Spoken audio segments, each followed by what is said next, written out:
think that a good friend is somebody who is loyal and trustworthy.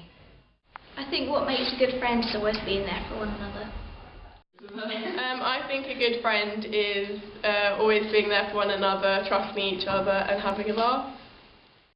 I think a good friend is someone who is always there for you, will stand by you when sometimes times get a little bit tough, and will always listen, and is just always there and doesn't sort of go off and tell tales behind your back, and you can always tell your innermost thoughts too. I think a good friend is someone who likes being with you even when you're sad or when you're fed up.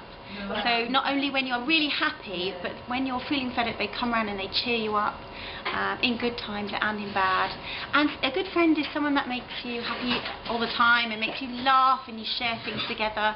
And also you can go and talk about memories and things you've done together as well, which is really nice. And good friends are really, really important.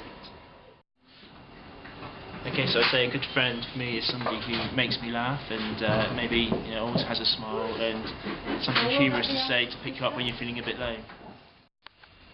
I think a good friend is someone who makes you feel comfortable talking about your problems and doesn't always insist on talking about themselves.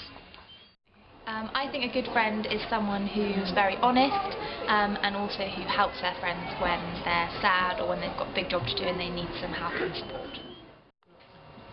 I think that to be a good friend it helps to have similar interests, but also I think you need to have a little bit of independence. You don't want someone who's just going to tell you whatever you want to hear.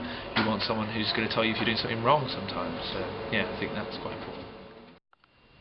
I think a good friend is caring and someone that includes everyone in what they do.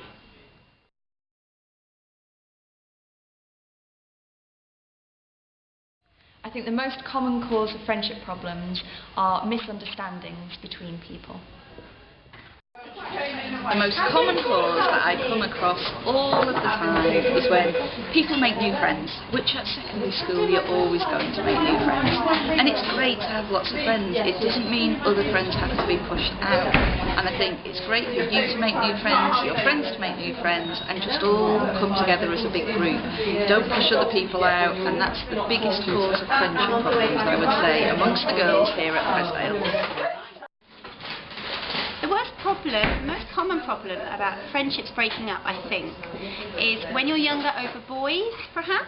It could be boyfriend problems, it could be jealousy of clothes and things like that. But as you get older, those things aren't so important anymore and you stay true to your friends.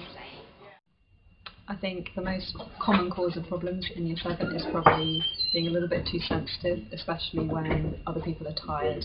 I think perhaps at this stage you need to be quite tolerant of one another and willing to overlook other people getting tired in a bit. I think the most common problem in friendship groups is often being dishonest and not telling the truth about things, or talking about people behind their backs and making them feel very uncomfortable and upset. Most common cause of friendship problems. Well, when I was at school, I always used to want to make people laugh, and that's fine. But sometimes there'll be someone would be the butt of that joke, and I think sometimes you're willing to say something that you don't necessarily mean about someone, just to kind of get other people to laugh, and I think that can cause quite a lot of problems. So maybe something to avoid.